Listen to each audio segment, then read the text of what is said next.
Sa isang tahimik na baryo sa bayan ng Batangas, lumaki si Luis Manalastas sa piling ng kanyang lola na si Aling Delia.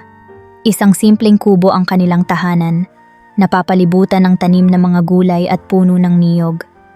Sa bawat umagang malamig, gigising si Luis sa harap ng kalan habang pinanonood si Aling Delia na maingat na hinahalo ang mainit na sinigang sa malaking kaldero.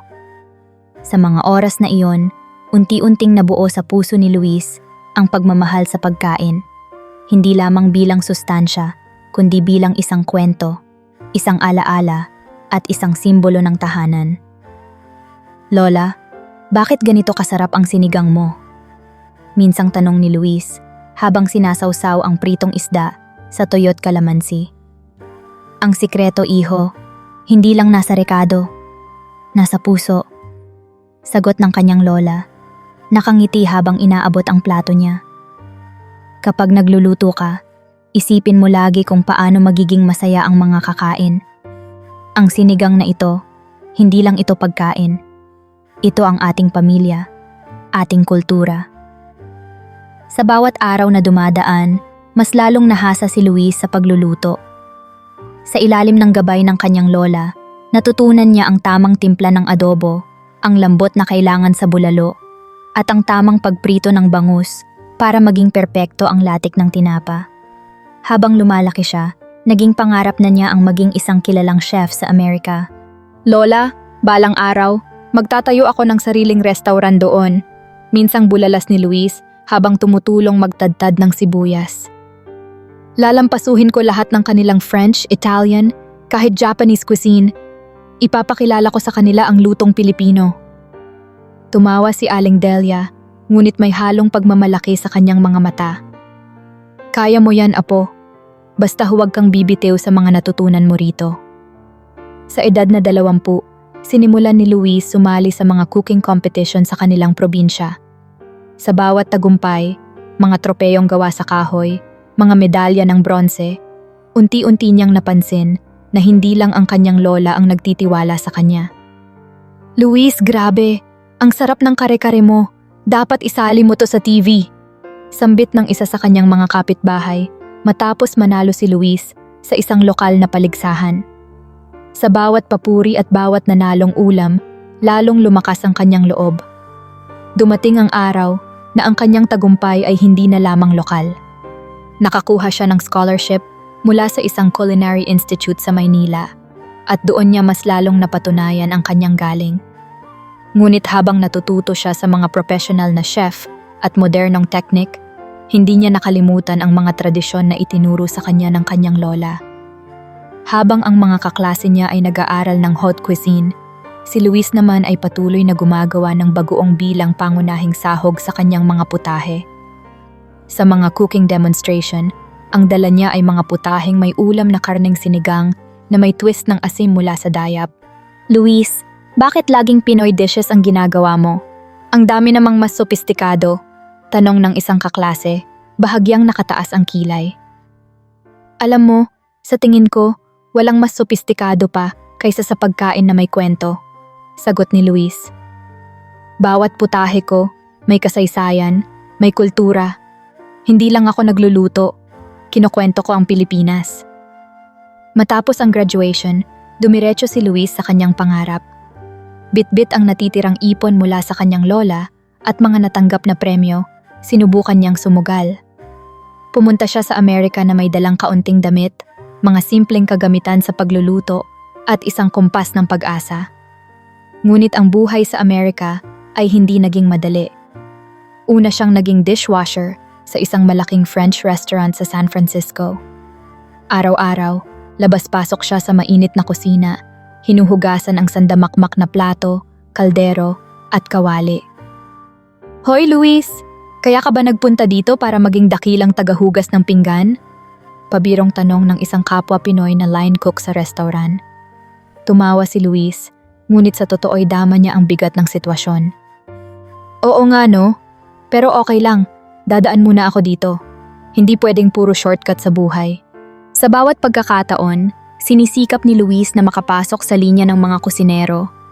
Kapag break time, hinihigpitan niya ang apron at humihingi ng pahintulot na magmisenplasa ng mga sangkap. Sa gabing tahimik at wala ng tao, nag-eksperimento siya sa mga natitirang rekado mula sa shift. Hindi niya inaksaya ang kahit isang segundo. Bawat araw ay naging oportunidad para mas gumaling. Nakita ko na naman siya kagabi, chef. Nagluluto na naman ng mga putahing Pinoy. Sabi ng headline cook kinaumagahan, bahagyang nakangiti. Hayaan mo na, bata pa yan. May pangarap, sagot ng executive chef. Tingnan natin kung anong kaya niya. Unti-unting napansin ng mga nakakataas ang tiyaga at dedikasyon ni Luis. Isang araw, binigyan siya ng pagkakataong mag-plate ng espesyal na dessert. Sa kabila ng kaba, ginawa niya ang lahat ng makakaya. Lumabas ang kanyang malikhaing interpretasyon ng leche flan, isang plated dessert na tinawag niyang liquid sunshine na may twist ng latic caramel at calamansi zest. Nang maserve ito sa chef de cuisine, napangiti ito at sinabing, "Good work, Luis. Next time, show me more." Sa loob ng 2 taon, unti-unting umakyat si Luis sa posisyon. Mula sa pagiging dishwasher, naging prep cook, hanggang sa maging isa sa mga assistant chefs. Ngunit hindi dito nagtapos ang kanyang pagsisikap. Sa bawat hakbang, dala-dala niya ang mga tinurong prinsipyo ng kanyang lola. Hindi lamang ang tamang timpla ng asin o tamang init ng apoy, kundi ang pagmamahal at respeto sa bawat sangkap. Sa bawat lutong ginawa niya, naroon pa rin ang Batangas, ang kanyang pamilya at ang kanyang kultura. Isa sa mga pinakamalaking food expo sa buong San Francisco, ang taon-taong ginaganap sa Civic Center. Dito nagsasama-sama ang pinakamahuhusay na chef, restaurant owners, at food critics mula sa iba't ibang panig ng mundo. Lahat ng panlasa, mula sa French cuisine hanggang modernong molecular gastronomy, ay present. Kabilang sa mga nagtitipon ang mga sikat na personalidad sa industriya, kabilang si James Morrison, isang bilyonaryong restaurateur na kilala sa kanyang matalas na dila at di matatawarang standards. Sa isang bahagi ng malaking event hall, nakapwesto ang booth ni Luis Manalastas. Gawa sa kahoy ang kanyang maliit na stall, may mga simpleng dekorasyon ng banig at abaka na nagsisilbing backdrop para sa mga putahe niyang inspired ng lutong bahay ng Pilipinas. Ang kanyang menu ay umiikot sa mga klasikong putahe tulad ng adobo, sinigang, at laing, ngunit may kaunting twist, gaya ng paggamit ng smoked pandan o calamansi-infused soy sauce. Sa gitna ng mga masasarap na amoy ng steak tartare at truffle risotto, pumukaw ng pansin ang umuusok at maaamoy na adobo ni Luis. Ano to? Napahinto si James Morrison habang palakad-lakad sa hall. May amoy toyo at suka. Sa tabi niya, ang kanyang assistant na si Claire ay nagsabing, mukhang Filipino food, Mr. Morrison. Uso yan ngayon sa mga pop-up restaurants. Filipino food? Kaya ba nila sa haute cuisine? Walang lugar ang mga lutong bahay sa ganitong klase ng event, wika ni Morrison habang binabaliwala ang booth. Pero tila may kung anong pumukaw ng interes niya. Lumapit siya sa harap ng booth ni Luis at tinitigan ang mga nakadisplay na pagkain. Si Luis, na abala sa pagpapaliwanag sa mga bisitang curious sa kanyang adobo, ay biglang napahinto nang mapansin ang towering figure ni James. Kilala niya ito, ang James Morrison na minsang sumira sa reputasyon ng isang promising chef dahil lang sa isang pangit na plating. "Hello, Mr. Morrison! Good afternoon po!" Ani Luis na nagpakumbaba pero may halong kaba. "I see you have adobo here," malamig na sagot ni Morrison. "What's so special about it?" "Ano po kasi, sir? It's made with a combination of traditional and modern techniques. Niluto ko po ito using our family recipe, pero nilagyan ko ng konting twist. The soy sauce, I infused it with calamansi, and..." "Stop!" Putol ni Morrison. Ang kanyang kilay ay halos mag-abot. "Let me tell you something. Filipino food is... what do they call it? Comfort food. It's pedestrian. It's not something you elevate to a 5-star restaurant level." Halos maputol ang hininga ni Luis sa narinig. Sir, I understand your perspective, pero sa tingin ko po kasi, ang food naman po, hindi lang about sophistication. It's about connection. This adobo, for example. This adobo, Singit ni Morrison. Smells like something you'd serve in a street corner, not in a fine dining establishment. Napalunok si Luis, pero hindi siya nagpatalo. Sir, respect lang po, pero I think you're missing the point. Filipino food may be simple, but it has depth. Ang adobo po, hindi lang pagkain. It's history, it's culture. History, culture, fine, sagot ni Morrison. But is it haute cuisine? That's the real question. And frankly, I don't think it ever will be.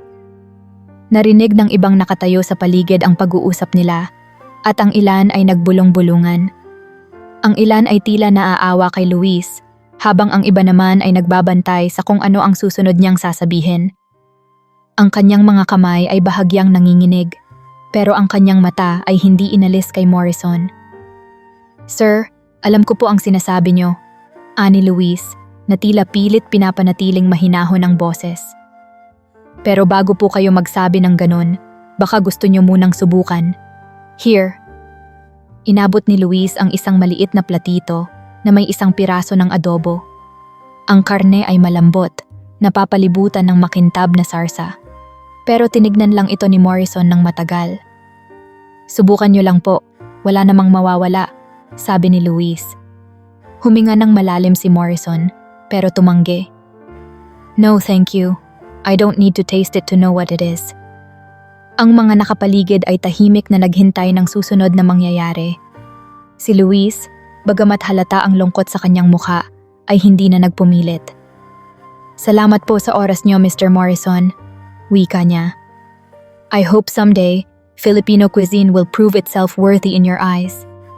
Ngunit habang palayo si Morrison, may isang bagay sa amoy ng adobo ang tila hindi niya malimutan. Bagamat hindi niya ito inamin, nanatili sa kanyang isipan ang kakaibang aroma nito. Aroma na tila nag-uudyok ng alaala na matagal na niyang nilimot. Claire, sabi niya sa kanyang assistant matapos nilang iwan ang booth. Make a note. I want to learn more about this Filipino cuisine. Sa kabila ng mabigat na komentaryo ni Morrison, hindi nagpatinag si Luis. Sa loob niya, alam niyang nasa tamang landas siya. Sa bawat platong niluluto niya, naroon ang kasaysayan ng kanyang lola, ang kanyang pangarap, at ang pag-asang maipakilala ang pagkaing Pilipino sa buong mundo. Sa mga sumunod na buwan matapos ang Food Expo, mas lalong naging abala si Luis sa trabaho. Siya ay naka-assign sa isang French restaurant na may mahigpit na panuntunan. Araw-araw, gigising siya ng alas 5 ng umaga para sa unang shift bilang prep cook. Ang kanyang oras sa kusina ay punong-puno ng pressure. Kailangang mabilis, malinis, at laging nasa punto ang bawat putahe. Ngunit para kay Luis, hindi lamang ito trabaho. Para sa kanya, ito ang kanyang training ground. Isang lugar kung saan mas mahasa ang kanyang kakayahan at maipamalas ang kanyang pagmamahal sa pagluluto. Ngunit hindi naging madali ang buhay ni Luis sa naturang restaurant. Sa bawat araw na dumaan, tila lumalayo ang kanyang pangarap. Luis, ikaw na naman ang naka-assign sa closing shift, wika ng isa niyang supervisor. Tapos bukas, ikaw din sa opening. Kaya mo ba? Opo, sir. Walang problema, sagot ni Luis habang mabilis na tinatadtad ang mga shallots. Sa kabila ng kanyang positibong sagot, nagkaroon ito ng kapalit. Madalas siyang natutulog sa break room gamit ang isang lumang apron bilang unan. Lumipas ang mga buwan at halos di na siya nagkakaroon ng sapat na pahinga. Napansin ito ng ilang kasamahan at naging usap-usapan ang tila imposibleng layunin niya. Narinig mo ba yon? Gusto raw niyang maging head chef sa sarili niyang Filipino restaurant, sabi ni Carl, isa sa mga line cook, habang nagpapahinga sa staff room. Head chef? Dito pa lang, nahihirapan na siyang makuha ang tamang seasoning sa supe alonyon. Sabat naman ni Marie, isa pang line cook. Ang taas ng ambisyon niya, baka hindi siya magtagal dito. Kahit naririnig ni Luis ang mga ganitong komento, hindi niya ito pinapansin. Tuwing may pagkakataon, sinasanay niya ang sarili sa mga bagong teknik. Palihim niyang ipinasok ang ilang putahe ng lutong Pilipino sa menu ng staff meal. Sa halip na karaniwang meatloaf, naghain siya ng crispy pata. Sa halip na bland na vegetable soup, sinigang na may twist ng dayap at galing sa gata. Napapansin ito ng ilan niyang katrabaho at unti-unti siyang nagkakaroon ng tagasunod sa kanyang adhikain. "Luis, ano to?" tanong ni Julie, isa sa mga pastry chefs, habang umuupo sa isang sulok at tinutukan ang inihanda niyang crispy pata. "Ah, galing po sa Pilipinas yan. Crispy pork hock po na minarinate sa toyo, bawang, at pampalasa. Tapos pinakuluan bago pinritong parang chicharon," paliwanag ni Luis habang may ngiti sa kanyang muka. "Interesting," sabi ni Julie matapos tikman. "You should present this to the exec chef." Ngunit kahit may mga sumusuporta sa kanya, may ilan pa ring pumipigil. Dumating ang araw na isang supervisor ang pumuna sa kanyang estilo. "Luis," sabi ni Chef Roland, "I heard you've been experimenting with non-French recipes. You need to stick to what we teach here. No more experiments, okay?"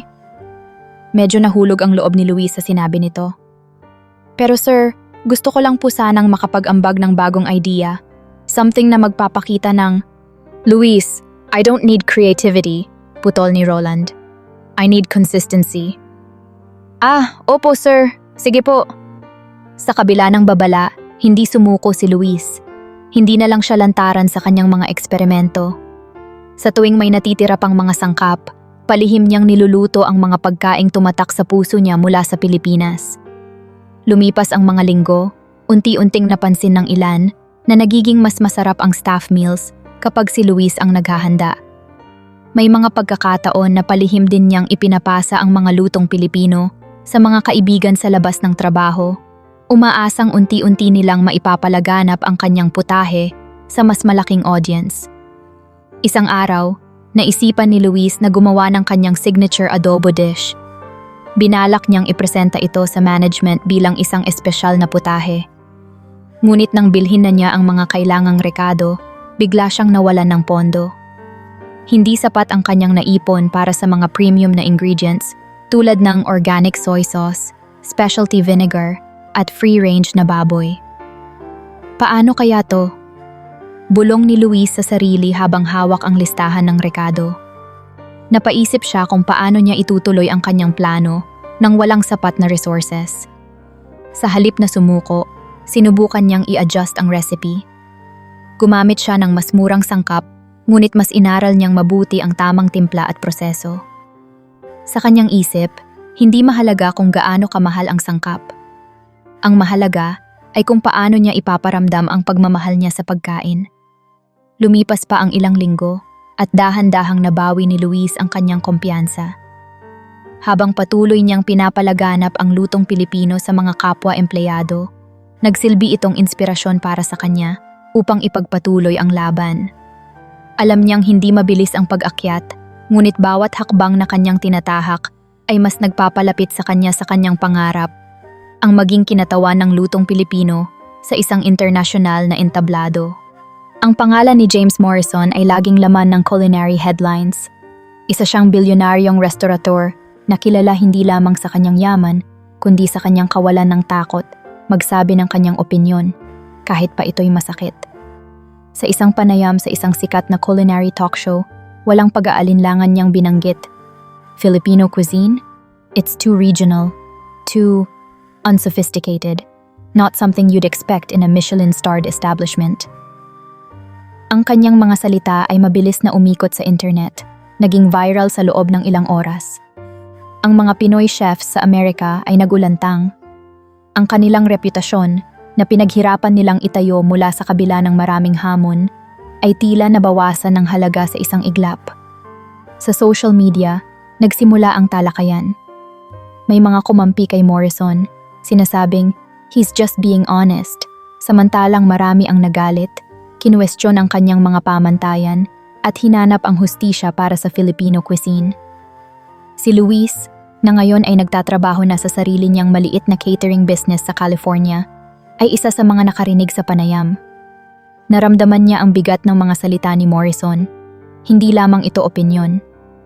Para kay Luis, ito'y parang insulto sa lahat ng mga natutunan niya mula sa kanyang lola at sa kanyang sariling pagsisikap na ipakilala ang lutong Pilipino. Hindi nagdalawang isip si Luis na magpadala ng mensahe sa opisina ni Morrison. Sa isang simpleng email, nag-alok siya ng isang lunch meeting para maipakita kung ano talaga ang kayang gawin ng Filipino cuisine. Sinabi niya, "I believe your comments may come from misunderstanding rather than malice. I'd like to invite you to taste what I can offer." Ngunit ang sagot mula sa kampo ni Morrison ay maikli at malinaw. "Mr. Morrison appreciates your interest, but he is not available to meet at this time." Sa kabila ng tugon na ito, hindi sumuko si Luis.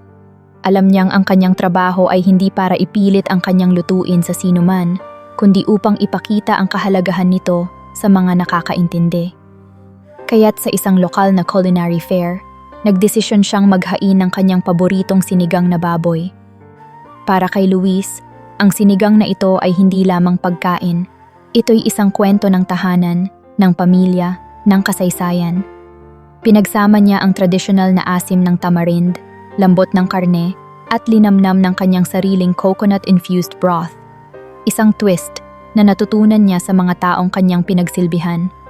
Habang abala siya sa paghahain, biglang lumitaw si Morrison na sinamahan ng isang maliit na entourage.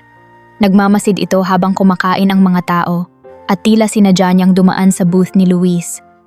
Lahat ay nagulat nang mapansin siya ng mga tao sa paligid. Napahinto ang ilan sa pagkain at naghintay kung ano ang sasabihin ng kilalang restaurateur. Muling nagtagpo ang mga mata ni na Luis at Morrison. Ngumiti si Luis, isang anyo ng paggalang sa kabila ng lahat ng kanilang pagkakaiba. "Good afternoon, Mr. Morrison. Would you like to try our sinigang?" Tinignan ni Morrison ang mangkok ng sinigang, ngunit hindi siya mukhang natuwa. "Sinigang, you say? This looks familiar. But honestly, it's not what I would consider a fine dining dish. It's, how do I put it, fast food material." Natahimik ang paligid. Ang mga taong nakikinig ay tila naghintay sa magiging reaksyon ni Luis. Ngunit sa halip na magalit, kinuha niya ang mangkok, ngumiti, at inilahad ito kay Morrison. "Why not give it a try, sir? A bowl of soup can tell more stories than 1,000 words." Si Morrison, gayunpaman, ay tumanggi. "No, thank you. I've already said what I needed to say about Filipino cuisine." Lumakad si Morrison palayo. Iniwan si Luis na nakatayo pa rin sa booth. Habang nakatitig siya sa mainit na mangkok ng sinigang, naramdaman niya ang kirot ng muling pagdududa sa kanyang kakayahan. Ang kanyang matagal ng pinangarap, ang mapatunayan na kaya ng lutong Pilipino makipagsabayan, ay tila napakalayo pa rin. Ngunit hindi nagtagal, lumapit sa kanya ang kanyang mentor, si Chef Martin, na palaging sumusuporta kay Luis mula pa noong nagsimula ito sa culinary school. Tinapik niya si Luis sa balikat. "Anak, hindi pera ang nagpapatunay sa talento ng isang chef," wika ni Chef Martin. "Ang pagmamahal mo sa pagkain at ang respeto sa mga sangkap ang tunay na sukatan ng iyong tagumpay." Tumango si Luis, pilit na ngumiti. "Pero chef, minsan pakiramdam ko hindi sapat ang lahat ng ginagawa ko. Parang kahit anong effort, hindi pa rin nila nakikita ang halaga ng pagkain natin." "Luis, hindi mo kailangang kumbinsihin ang lahat ng tao," sagot ni Chef Martin. "Ang mahalaga, patuloy kang magluluto mula sa puso. At sa paglipas ng panahon, kahit isang tao lang ang maantig, kahit isang tao lang ang makaintindi ng kwento ng sinigang na yan, magiging sulit na lahat." Sa mga salitang iyon, nagkaroon ng bagong lakas si Luis. Hindi pa tapos ang laban. May hinaharap pa siyang mas malalaking hamon, ngunit alam niyang nasa tamang landas pa rin siya. Ang kanyang sinigang, ang kanyang adobo, at ang bawat putahe na kanyang hinahanda ay hindi lamang pagkain. Ang mga ito'y buhay na patunay ng kanyang kultura, kanyang pamilya at ng kanyang pangarap. Sa kabila ng mga pangungutya at pagdududa na naranasan niya mula sa ilan, nagpatuloy si Luis sa kanyang layunin. Sa bawat araw na lumilipas, lalo niyang naiintindihan na hindi lahat ay kailangang makumbinsi. Sa halip, pinili niyang ituon ang kanyang atensyon sa mga taong handang sumuporta at makinig sa kanyang kwento. At sa simpleng hakbang, nagsimula siyang magbukas ng mga pop-up dinners sa isang maliit na venue na pinaarkila niya mula sa isang kaibigan. "Luis, sigurado ka ba sa lugar na ito?" Tanong ng kanyang kaibigan na si Manny habang tinutulungan siyang mag-set up ng mesa. "Medyo maliit at luma na tong garahe. Baka hindi to pansinin ng mga tao." "Okay lang to, Manny," sagot ni Luis habang maingat na inaayos ang mga plato. Hindi naman importante kung gaano kaganda ang lugar. Ang mahalaga, makikita nila ang lasa ng Pilipinas sa bawat plato. Basta't may makakain sila, may makakarinig ng kwento ng pagkain natin, sapat na yon. At ganoon nga ang nangyari. Sa kabila ng simpleng setup, unti-unting napuno ang mga lamesa ng mga kaibigan, kaibigan ng mga kaibigan, at maging ng mga Pilipino sa komunidad. Nagsimula ang pop-up dinners bilang isang maliit na kaganapan na may 5 mesa, ngunit sa bawat linggo, dumami ang bumibisita. Ang kanilang kwento, ang kanilang saya, at ang kanilang pagkakaisa ay nag-ugat sa bawat putahe ni Luis. "Luis, ang sarap ng adobo mo," wika ni Aling Rosa, isang gurong Pilipina na matagal nang naninirahan sa Amerika. "Parang yung niluluto ng nanay ko noong bata pa ako. Ibang klase yung tamang timpla mo ng toyo at suka." Ngumiti si Luis at nagpasalamat. Ang bawat papuri ay nagbibigay sa kanya ng panibagong lakas. Ang kanyang kwento, na minsang minaliit, ay ngayon napapakinggan. Kasabay nito, napansin ng ilang bisita ang kanyang paglalahad ng kwento sa social media. Sa tuwing may niluluto siyang bago, sinisigurado niyang ibahagi hindi lamang ang litrato ng pagkain, kundi ang kasaysayan nito. Kung paano ito nagmula sa bahay ng kanyang lola, kung anong kwento ang dala nito mula sa Pilipinas. "Ngayon ko lang nalaman na ganito pala ang kwento sa likod ng adobo," sabi ng isang dayuhang bisita habang pinapakita sa kanya ang kanyang Instagram post. "It makes me appreciate the dish even more." Habang dumadami ang nagkaka-interes sa kanyang mga putahe, nagsimula rin siyang makatanggap ng imbitasyon sa iba't ibang local food fairs at community events. Nakakuha siya ng kaunting kita mula sa kanyang catering gigs na unti-unting naging sapat upang makabili siya ng mas maayos na kagamitan sa kusina. Hindi na siya nagluluto gamit ang luma't kinakalawang na wok. Sa halip, nakabili siya ng modernong stove, mas magandang cookware, at mas maaasahang food processor. "Luis, parang bagong-bago yung mga gamit mo ah," birong sabi ni Manny sa susunod na pop-up dinner. "Ang galing, nag-i-invest ka na sa sarili mong negosyo."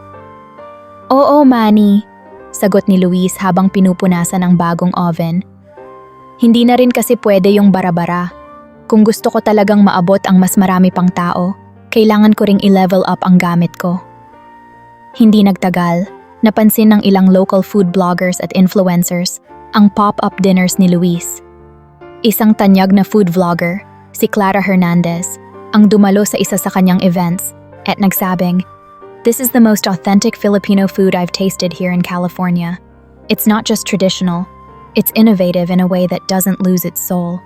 Sa video review ni Clara, ipinakita niya kung paano hinahalo ni Luis ang modernong culinary techniques sa mga tradisyonal na lasa.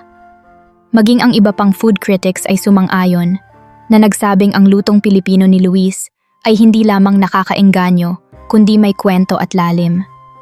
Dahil sa mga positibong review, mas maraming tao ang nagka-interes sa kanyang pop-up dinners. Ilan pa nga ang nagtanong kung kailan siya magbubukas ng permanenteng restaurant. "Luis, narinig mo ba to?"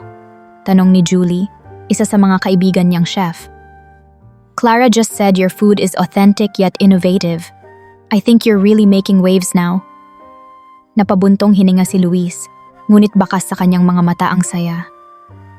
"Parang hindi ko ma-imagine na mangyayari to. Pero alam mo, Julie, hindi naman talaga dahil sa akin to. Dahil to sa lahat ng taong sumuporta. Sa mga kaibigan ko, sa pamilya ko, sa komunidad na naniwala sa akin. Sa bawat papuring natanggap niya, muling tumibay ang kanyang tiwala sa sarili.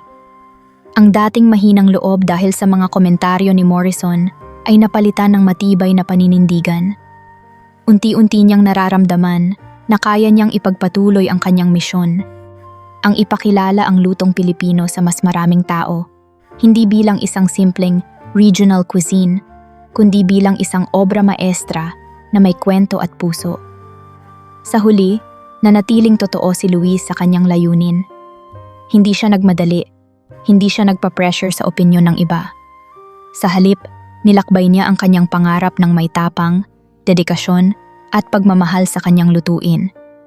At dahil dito, muling nabuhay ang kanyang tiwala na kaya niyang baguhin ang pananaw ng mundo sa lutong Pilipino.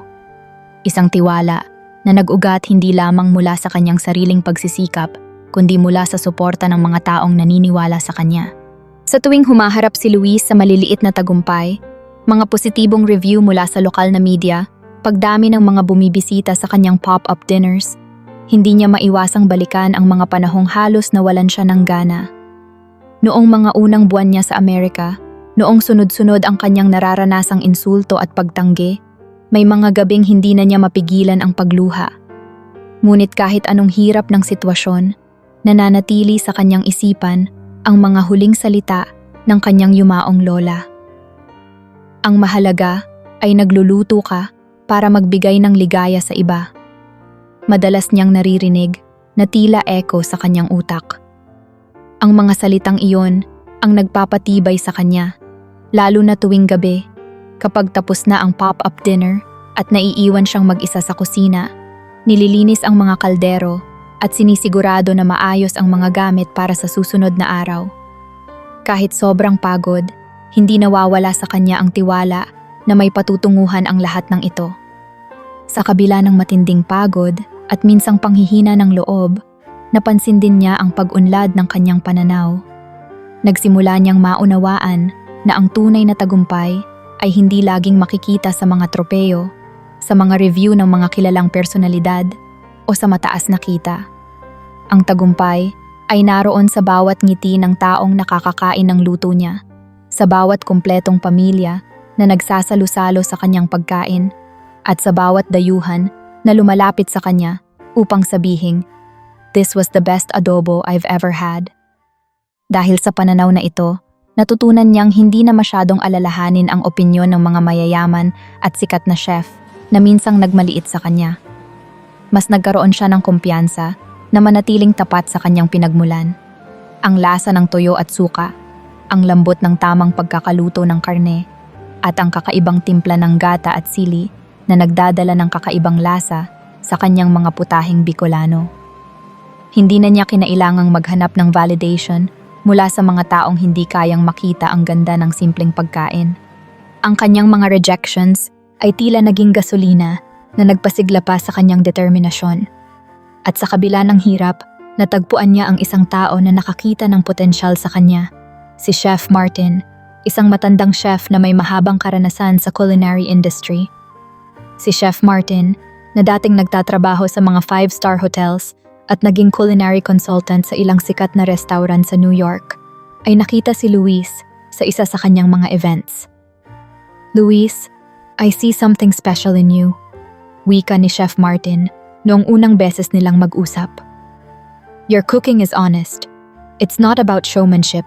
It's about heart. And that's rare." Sa tulong ni Chef Martin, mas lalong humasa si Luis sa kanyang kakayahan.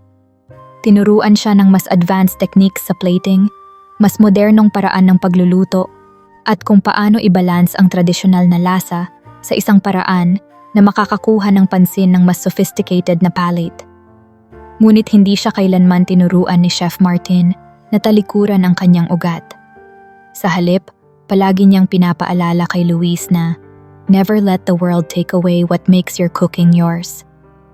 Sa tagal ng kanilang mentoring sessions, napansin ni Luis na hindi lang cooking skills ang natutunan niya. Natutunan din niya kung paano magdala ng sarili sa harap ng mga kritiko. Ang kanyang dati na iilang na pag-uugali tuwing may matataas na tao sa paligid ay napalitan ng kumpiyansang maipaliwanag ang kanyang lutuin at ang kasaysayan sa likod nito. Hindi na siya natatakot magpakilala bilang isang Filipino chef na nagdadala ng sariling estilo kahit pa sa harap ng mga tao tulad ni Morrison. At dumating muli ang araw na magkakaharap sila ni Morrison. Sa isang malaking culinary convention kung saan muling nakatayo si Luis bilang isa sa mga featured chefs, pumasok sa hall ang kilalang restaurateur. Nang makita ni Luis si Morrison, hindi siya nag-alinlangan. Sa halip, lumapit siya dala ang isang maliit na plato ng kanyang signature dish. "Good afternoon, Mr. Morrison," sabi ni Luis habang maingat na nilalapag ang plato. "I remember you said my dishes were too unsophisticated. Well, I'd like you to try this." Ang tono ng kanyang boses ay magalang, ngunit may bahid ng kumpiyansa. Si Morrison, na tila nabigla sa diretsahang kilos ni Luis, ay tahimik na tumingin sa plato. Isang sandali ng katahimikan ang lumipas bago niya hinawakan ang tinidor at kumuha ng maliit na tikim. Nang malasahan ang putahe, hindi agad nagsalita si Morrison. Sa halip, tinitigan niya si Luis at sa unang pagkakataon, walang lumabas na negatibong komento mula sa kanya. Si Luis, bagamat hindi inaasahang makarinig ng papuri, ay hindi rin nawala sa focus. Alam niyang hindi niya kailangang maghanap ng validation sa sinuman. Ang importante ay naipakita niya ang kanyang passion at ang kanyang pinagmulan sa pamamagitan ng pagkain. Lumayo si Morrison nang walang salita, ngunit si Luis ay nanatiling nakatayo. Alam niyang ang sandaling iyon ay hindi tungkol sa kung mayroong sumang-ayon sa kanya. Ito ay tungkol sa kanyang sariling lakas, ang kanyang paniniwala sa kanyang kakayahan, at ang kanyang pagdadala ng pagkaing Pilipino sa harap ng mundo, sa sarili niyang paraan. Ang kasikatan ng mga pop-up dinners ni Luis ay hindi nakaligtas sa mata ni Roger Greer, ang business partner ni James Morrison. Si Roger, isang makapangyarihang negosyante na mas kilala sa kanyang kakayahang ayusin ang mga kalaban sa negosyo, ay matagal nang may plano para pigilan si Luis. Para kay Roger, walang lugar sa mundo ng haute cuisine ang isang street food chef na katulad nito, lalo pat mula sa isang kulturang itinuturing niyang di gaanong kaakit-akit sa international na merkado.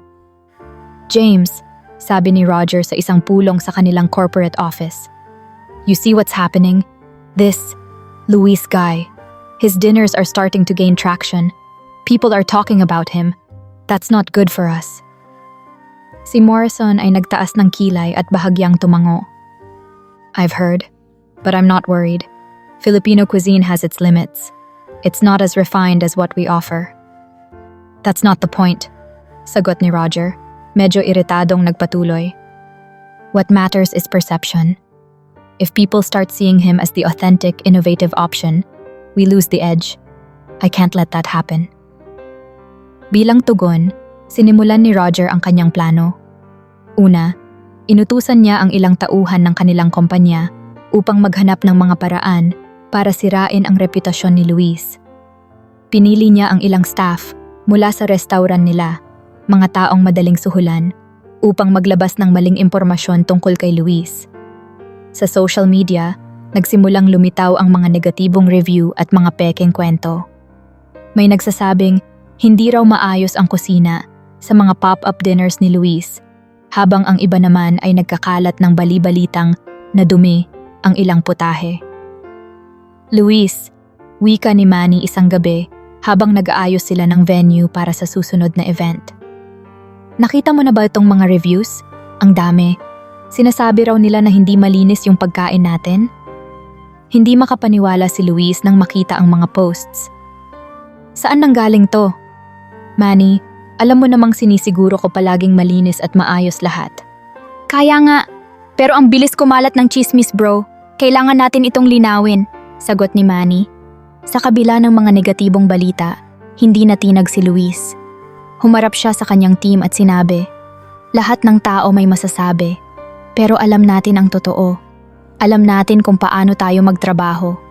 Huwag tayong papatalo sa ganitong klase ng paninira." Nagpatuloy si Luis sa kanyang trabaho at mas lalong inayos ang bawat detalye ng kanyang mga event. Bawat putahe, bawat setup, at bawat plate ay mas iningatan pa niya. Ang mga tao na nakakakilala kay Luis at nakatikim ng kanyang luto ay patuloy na sumuporta, sinabing hindi sila naniniwala sa mga negatibong reviews. Sa social media, may ilan pang nagbahagi ng kanilang personal na karanasan, sinasabing malinis, masarap, at may puso ang pagkain ni Luis. Dahil hindi tumalab ang peking reviews, umabot sa mas matinding hakbang si Roger. sinubukan niyang ipatigil ang pop-up dinners ni Luis sa pamamagitan ng mga legal na aksyon. Nakipag-ugnayan siya sa isang abogado upang maghain ng reklamo na nagsasabing walang tamang permit ang events ni Luis at potentially hazardous ang kanyang pagkain. Subalit, nahanap ni Luis ang paraan upang maayos ang lahat ng dokumento at permits sa tulong ng kanyang mga kaibigan sa komunidad. Luis, mukhang matindi tong kalaban mo, sabi ng kanyang mentor na si Chef Martin nang mabalitaan ang mga legal na issue. But you have something they don't. Ano po yon? Tanong ni Luis, nakakunot ang noo. Heart, passion. People see that in your food. That's why they keep coming back, sagot ni Chef Martin. Sa kabila ng mga sagabal, nagpatuloy si Luis sa kanyang craft. Hinasa niya pa ang kanyang mga recipe, tinutukan ang bawat detalye, at mas pinaganda pa ang presentation ng kanyang mga putahe. Habang naninira si Roger, mas lalong dumami ang dumadalo sa mga event ni Luis. Hindi lamang ang kanyang mga kapwa Pilipino ang bumisita, pati na rin ang mga dayuhang naghahanap ng bagong culinary experience. Chef Luis, we heard about the challenges you're facing, sabi ng isang American food critic na dumalo sa isa niyang event. But from what I see, your work speaks for itself. Maraming beses na gusto ng sumuko ni Luis, lalo na't sunod-sunod ang pagsubok. Ngunit sa bawat pagkakataong bumibigay ang kanyang loob, palaging bumabalik sa kanya ang mga alaala ng kanyang lola at ang simpleng layunin kung bakit siya nagluluto. Hindi upang patunayan ang sarili sa mga katulad ni Roger o Morrison, kundi upang magdala ng kaligayahan sa bawat taong kakain ng kanyang pagkain. Dahil sa suporta ng kanyang komunidad, sa kanyang sariling tiyaga at sa paniniwala sa sariling kakayahan, nanatili siyang nakatayo. Hindi nagtagumpay ang mga plano ni Roger na sirain siya. Sa halip, mas naging matatag ang pangalan ni Luis bilang isang chef na tapat sa kanyang pinagmulan at determinadong maipakilala ang lutong Pilipino sa mundo. Sa gitna ng maingay at makulay na culinary competition venue, naramdaman ni Luis ang halo-halong emosyon. Halos hindi niya mapaniwalaan na narito siya. Matapos ang lahat ng hirap at pagod, sa wakas ay nabigyan siya ng pagkakataong ipakita ang kanyang talento sa harap ng mga kinikilalang chef sa buong mundo. Isa sa mga ito ay si James Morrison, isang pangalan na parehong nagbibigay ng kaba at hamon kay Luis. Habang inaayos niya ang kanyang mga sangkap sa counter, hindi niya maiwasang mapatingin kay Morrison. Ito ang unang pagkakataon na magkikita ulit sila simula noong culinary convention kung saan tumanggi ang restaurateur na tikman ang kanyang pagkain. Ngayon, si Morrison ay isa sa mga hurado at alam niyang bawat galaw niya ay tinitingnan ng lahat. Ngunit sa halip na magpatalo sa kaba, pinili ni Luis na ituon ang pansin sa kanyang lutong bahay na adobo, isang paborito ng kanyang lola na may kaunting twist na siguradong magugustuhan ng sinumang makakatikim. Luis, kaya mo to, mahinang bulong ni Manny na sumama para sumuporta. It's your chance to show them what Filipino cuisine is all about. Tumingin si Luis sa kanya at tumango. Oo, Manny. Para to sa atin, sa lahat ng naniwala. At syempre para kay Lola. Sa kabila ng ingay ng mga usap-usapan sa paligid, nanatiling nakatuon si Luis. Isa-isa niyang inilatag ang mga sangkap, ang soy sauce, suka, bawang, at bay leaves. Ngunit sa halip na karaniwang adobo lamang, nagdagdag siya ng pandan leaves upang magbigay ng natural na aroma. Sa sarsa, inihalo niya ang katas ng kalamansi na nagbibigay ng kakaibang timpla ng asim at bango. Sa bawat hakbang, naaalala niya ang mga gabing ginugol kasama ang kanyang lola, ang simpleng kusina nila sa Batangas, at ang mga kwento sa likod ng bawat rekado. Okay, contestants, wika ng host mula sa entablado. You have 30 minutes remaining. Ramdam ni Luis ang pagbilis ng tibok ng kanyang puso, ngunit nanatili siyang kalmado. Nang matapos ang oras, dahan-dahan niyang inayos ang bawat plato. Hindi ito ang karaniwang family-style adobo. Sinigurado niyang presentable ang bawat pinggan, gamit ang modernong plating techniques na natutunan niya kay Chef Martin. Isang simpleng dahon ng pandan ang nagsilbing dekorasyon, at ang sarsa ay maingat na inilagay upang magmukhang eleganteng fine dining dish.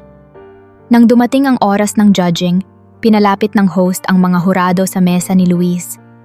Tumayo siya sa harap nila, ang kanyang mga kamay bahagyang nanginginig, ngunit ang kanyang mukha ay puno ng determinasyon. Isa-isa nilang tinikman ang adobo. Naroon si Chef Marian Cruz, isang sikat na molecular gastronomy expert, at si Chef Anton Dupont, isang French Michelin-starred chef. Ngunit ang atensyon ni Luis ay nakatuon kay Morrison, na kinuha ang isang tinidor ng adobo at dahan-dahang sinubukan ito. Habang ngumunguya, napatigil si Morrison. Tinitigan niya ang pinggan, tila may kung anong sumagi sa kanyang alaala. Napansin ito ng ibang hurado. "Mr. Morrison, are you all right?" Tanong ni Chef Marian. Ngunit hindi sumagot si Morrison. Itinaas niya ang panyo at pinunasan ang kanyang mga mata. Si Luis, na nagtataka sa reaksyon nito, ay nanatiling tahimik. Matapos ang deliberasyon ng mga hurado, bumalik si Morrison sa kanya. Sa pagkakataong ito, hindi na malamig o mapanuri ang kanyang tingin. Sa halip, ito'y puno ng emosyon. "Luis," bungad ni Morrison, "I owe you an apology. I didn't realize how much I had been missing." "Sir?" tanong ni Luis, halatang naguguluhan. "Your adobo," paliwanag ni Morrison. "It tastes exactly like the one my daughter used to make. She was a chef too. She passed away years ago. And I haven't tasted anything like it since."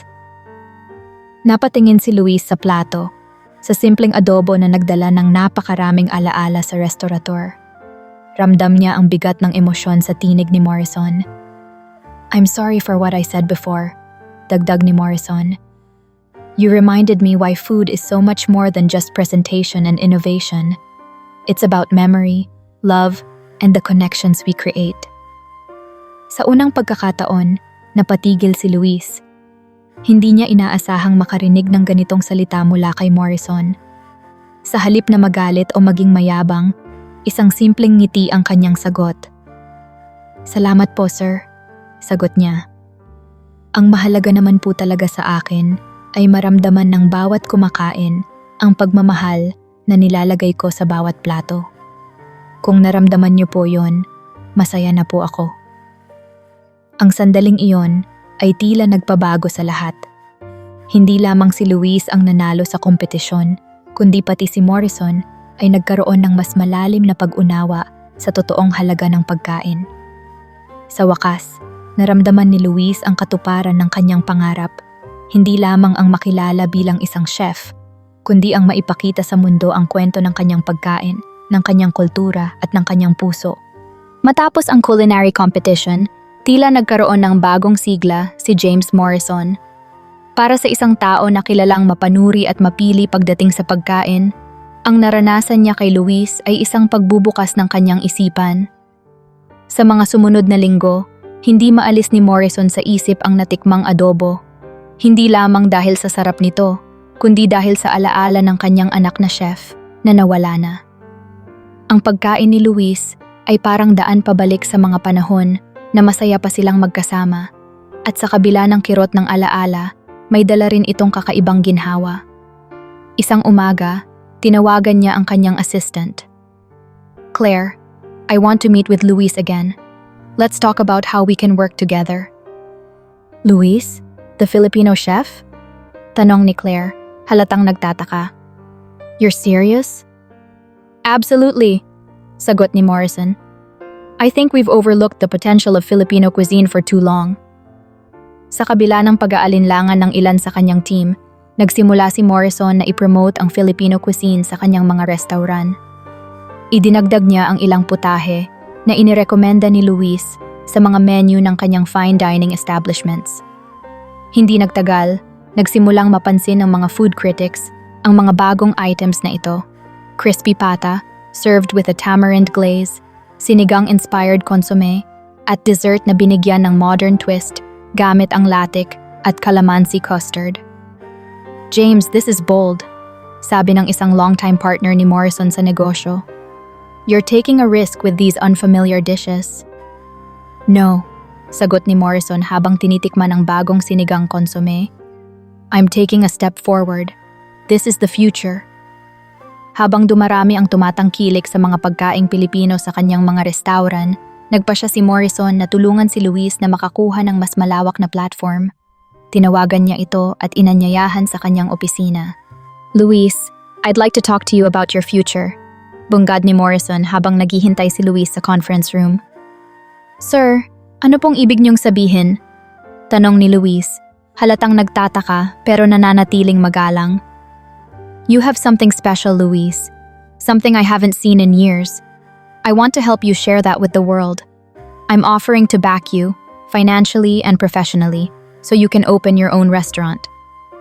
Napatigil si Luis. Hindi niya inakalang sa lahat ng tao, si James Morrison pa ang magbibigay ng ganoong oportunidad. Sir, maraming salamat po sa tiwala. Pero sigurado po ba kayo? Absolutely, sagot ni Morrison. Filipino cuisine deserves to be recognized on a global stage, and you're the chef to do it. Hindi nagtagal, sinimulan ang construction ng bagong restaurant ni Luis. Ang tema, Filipino Fusion, isang mas modernong interpretasyon ng mga klasikong lutuing Pilipino, gamit ang parehong tradisyonal at kontemporaryong teknik. Ang interior ay may halo ng modernong disenyo at mga elemento ng kultura ng Pilipinas. Banig-inspired wall panels, hanging Capiz lights, at mga mesa na gawa sa recycled Filipino hardwood. Sa bawat hakbang ng proseso, nandoon si Morrison upang tumulong. Hindi lamang sa pagbibigay ng pondo, kundi sa pag-secure ng mga connections, pagkuha ng mga tamang tao, at pagbibigay ng mga payo. Naging mentor na rin siya ni Luis pagdating sa negosyo, isang aspeto ng culinary world na hindi gaanong nabibigyan ng pansin ni Luis dati. Luis, remember, sabi ni Morrison habang tinitingnan ang blueprints ng restaurant. It's not just about the food, it's about creating an experience. That's what will keep people coming back. Dumating ang araw ng grand opening at puno ang bagong restaurant ni Luis. Ang mga dating kaibigan, kapwa chefs, at mga bagong taga-suporta ay dumalo upang ipagdiwang ang tagumpay na ito. Dumating din si Morrison na nakangiti habang pinagmamasdan ang bawat mesa na puno ng masayang mga bisita. Nang oras na ng programa, tumayo si Morrison sa harap ng crowd. Hawak ang mikropono, huminga siya ng malalim at nagbigay ng isang personal na testimonya. Tonight is not just about the opening of a restaurant, bungad niya. It's about celebrating a cuisine that deserves to be seen, tasted, and respected on a global scale. Luis's cooking reminded me that food is not just about technique. It's about heart, memory, and connection. He reminded me why we started cooking in the first place. Napuno ng palakpakan ang silid, at si Luis, bagamat nahihiya, ay tumayo at tumango bilang pasasalamat. Sa gabing iyon, hindi lamang tagumpay sa negosyo ang naramdaman niya. Mas lalo siyang napagtibay sa kanyang layunin. Ang ipakita sa mundo ang ganda ng lutong Pilipino. Sa mga sumunod na buwan at taon, naging mabuting kaibigan si Morrison kay Luis. Madalas itong bumisita sa restaurant, minsan ay sumasama pa sa kitchen upang tumulong o magbigay ng payo. Kapag may malalaking culinary events, si Morrison ang unang nagmumungkahi na isama si Luis upang makilala pa ng mas maraming tao. Hindi nagtagal, si Luis ay kinilala bilang isa sa mga pinakatanyag na chef na nagdadala ng pagkaing Pilipino sa mundo ng haute cuisine. Ang kwento ni Luis at Maria ay nagsimula sa isang gabi ng sinigang at masarap na kwentuhan. Sa isang simpleng pop-up dinner, inimbitahan ng isa sa mga regular na bisita si Maria. Bilang isang Pilipinang journalist, madalas niyang sinusulat ang mga kwento ng diaspora ng Filipino cuisine sa Amerika. Nang dumating siya sa venue, hindi niya inasahan na ang gabing iyon ay magdadala ng isang kwento na mas malalim pa kaysa sa kanyang karaniwang artikulo.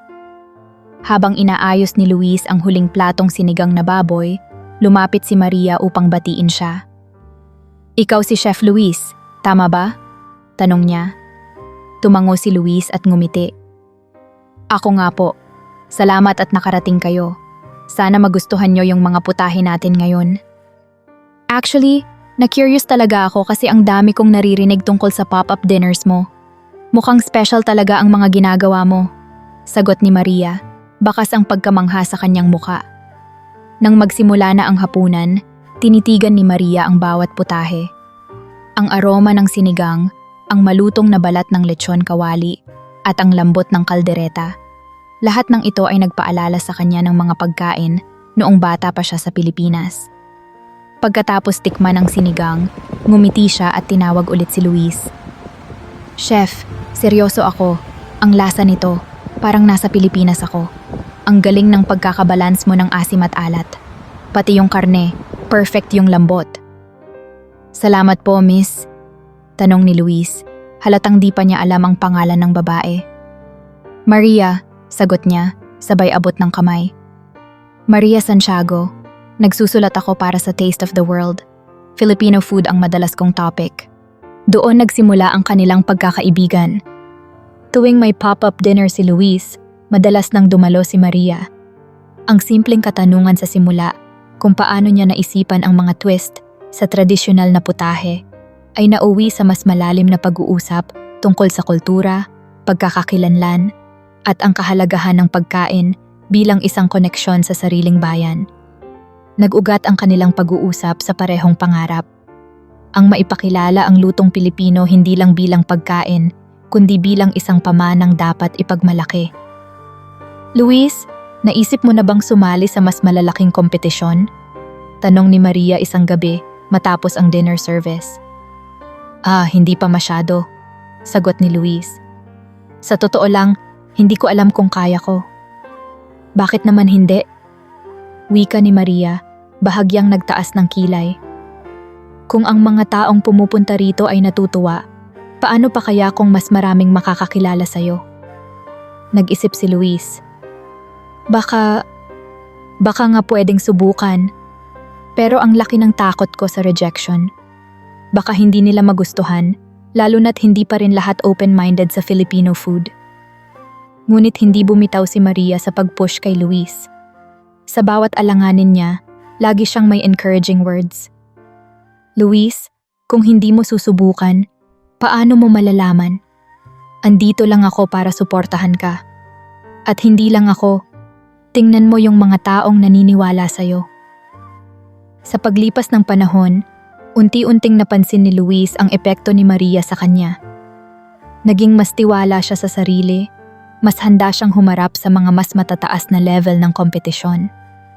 Sa unang beses na sumali siya sa isang international culinary contest, kasama niya si Maria, hindi lang bilang taga-suporta, kundi bilang inspirasyon. Sa gitna ng pressure ng event, madalas niyang naririnig ang boses ni Maria sa kanyang isip, sinasabing, "Kaya mo yan, tandaan mo, hindi lang to para sa'yo, para to sa lahat ng nagtataguyod ng ating kultura." At sa bawat tagumpay ni Luis, naroon si Maria. Hindi nagtagal, higit pa sa pagiging tagapayo at kaibigan ang naramdaman nila para sa isa't isa. Mula sa mga pag-uusap na umiikot lamang sa pagkain, napunta rin sila sa pagbahagi ng mga personal na kwento, mga pangarap, mga alaala ng kanilang pamilya, at ang mga dahilan kung bakit mahalaga sa kanila ang Filipino cuisine. Unti-unti nilang napagtanto na hindi lang ang pagkain ang nagdudugtong sa kanila, kundi ang kanilang pagnanais na magdala ng pagbabago sa culinary world. Maria, wika ni Luis isang gabi matapos silang magtapos ng isa pang matagumpay na event. Kung wala ka, siguro hindi ko magagawa to. Salamat sa lahat ng suporta mo. Luis, wag mong isipin na ako lang ang dahilan, sagot ni Maria habang nakangiti. Nasa iyo na talaga yan. Ako lang yung nagpaalala sa'yo kung anong kaya mong gawin. Nang magpasya si Luis na bumuo ng isang Filipino Cultural Center sa Amerika, hindi na siya nagdalawang isip na hilingin ang tulong ni Maria. Naging katuwang niya ito hindi lamang sa logistics, kundi pati sa conceptualization ng bawat detalye. Mula sa mga event na idaraos doon, hanggang sa mga exhibit na magpapakita ng kasaysayan ng Filipino cuisine, naging malapit na partner si Maria ni Luis. Hindi lamang sa negosyo o advocacy sila nagkakasundo, kundi pati sa layunin na itaguyod ang pagmamalaki sa pagkaing Pilipino sa ibang bansa. Sa huli, Ang samahan nila ni Maria ay naging pundasyon ng mas malalim na layunin. Kung ang pagkain ni Luis ay may kakayahang magdala ng alaala at damdamin, ang pagsasama nila ni Maria ang nagbigay dito ng mas malawak na direksyon.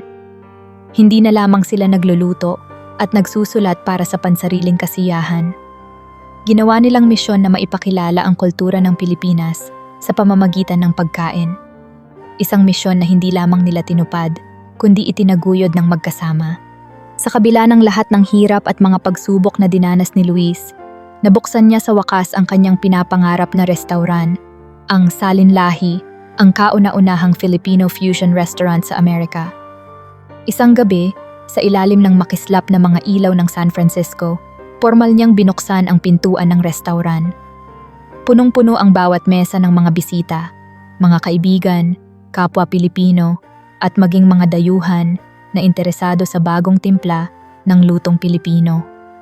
Ang bawat plato na inihahain ay hindi lamang pagkain, kundi kwento ng kanyang pinagmulan, kwento ng mga kalsada at tahanan sa Pilipinas, at kwento ng kanyang lola na nagturo sa kanya kung ano ang tunay na kahulugan ng pagmamahal sa pagkain.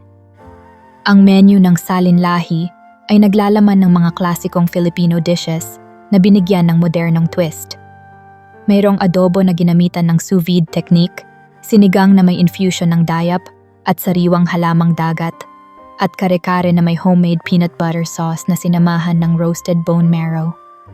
Ngunit kahit pa naging innovative si Luis sa kanyang diskarte, hindi niya kailanman inalis ang esensya ng mga tradisyonal na putahe.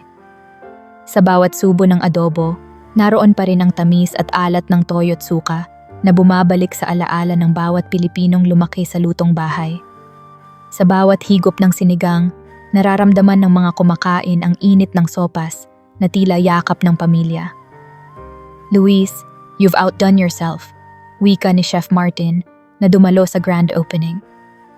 You've shown the world that Filipino cuisine is more than just comfort food. It's something to be celebrated. Salamat po, Chef, sagot ni Luis na halatang emosyonal. Lahat ng to, hindi ko magagawa kung wala ang mga taong naniwala sa akin. Hindi nagtagal, naging paboritong destinasyon ang Salin Lahi, hindi lamang ng mga Pilipino, kundi pati na rin ng mga dayuhan. Ang mga food critics na minsang nagduda sa Filipino cuisine ay nagsimulang magbigay ng magagandang review. Isang tanyag na international food magazine ang sumulat, Salin Lahi by Chef Luis Manalastas redefines Filipino cuisine, merging tradition with innovation and making it accessible to a global audience. Habang patuloy na nakikilala ang restauran, ginamit ni Luis ang kanyang platform upang maipasa ang kanyang kaalaman. Nag-organisa siya ng mga culinary workshops na bukas sa mga baguhang Pinoy chefs sa Amerika. Ang gusto ko lang, wika ni Luis sa isa sa mga unang batch ng kanyang workshop students, ay maipakita sa inyo na kaya nating lahat magtagumpay. Kung ako, na nagsimula lang bilang dishwasher, ay nakarating dito, kayo rin. Chef Luis, paano po ninyo nalaman kung kailan tama na ang timpla ng adobo? Tanong ng isa sa mga estudyante. Ngumiti si Luis at tumugon, hindi lang ito nasa lasa ng toyo at suka. Nararamdaman mo yan sa puso mo. Kapag tinikman mo at may naalala kang masayang alaala, yun na yun. Yung timplang nagdadala ng ngiti. Iyan ang gusto nating maabot. Bukod sa pagtuturo, naging regular na kalahok si Luis sa mga culinary events sa iba't ibang lugar sa Amerika at maging sa ibang bansa. Kinikilala siya ngayon bilang isang ambassador ng Filipino cuisine. Sa bawat stage na tinatayuan niya, sa bawat paligsahan na sinasalihan, dala-dala niya ang bandila ng Pilipinas. Pinagmamalaki niyang ipinapaliwanag sa audience kung paano nagmula ang bawat putahe at kung bakit ito mahalaga. Sa kanyang mga presentasyon, laging may halong kwento ng tradisyon, ang pagkasama-sama ng pamilya tuwing piyesta, ang pagtuturo ng mga lola sa kanilang mga apo, at ang simpleng kasiyahan ng pagtikim ng isang mainit na mangkok ng sinigang sa tag-ulan. Chef Luis, sabi ng isang dayuhang culinary writer matapos ang isang event, "You've completely changed my view of Filipino food. I never imagined it could be this complex and beautiful." Para kay Luis, Ang mga ganitong pahayag ay hindi lamang papuri. Ito'y patunay na unti-unti na niyang natutupad ang layunin niya, ang baguhin ang pananaw ng mundo sa lutong Pilipino. Ang dating minamaliit na mga putahe, ngayon ay inaabangan, binibigyang halaga, at itinuturing na culinary gems. Maria, sabi ni Luis isang gabi, habang nagbabalik tanaw sila sa kung gaano kalayo na ang kanilang narating, hindi ko inakala na darating ang panahon na makikilala ang pagkain natin ng ganito. Ang pangarap ko lang noon ay mapakain ang mga tao ng masarap na adobo. Ngayon, parang ang dami na nating naabot. Luis, ang mahalaga naman talaga ay hindi lang yung tagumpay natin, kundi yung kwento na dinadala natin sa bawat putahe. Nagluluto ka hindi lang para magbigay ng pagkain. Nagluluto ka para maipasa ang kwento ng ating bayan. Sagot ni Maria, nakangiti habang hawak ang tasa ng tsaa. Sa huli, si Luis, kasama si Maria at ang kanyang mga kaibigan, ay patuloy na nagluluto hindi lamang para sa kanilang sarili, kundi para sa mas malawak na layunin. Ang bawat adobo, sinigang, at kare-kare na kanilang hinahain ay isang paalala na ang pagkain ay hindi lamang tungkol sa lasa. Ito'y kwento ng pamilya, kultura, at bayan. Isang kwento na masaya nilang ipinapasa sa bawat taong natututo, kumakain, at nakakaranas ng saya sa bawat plato.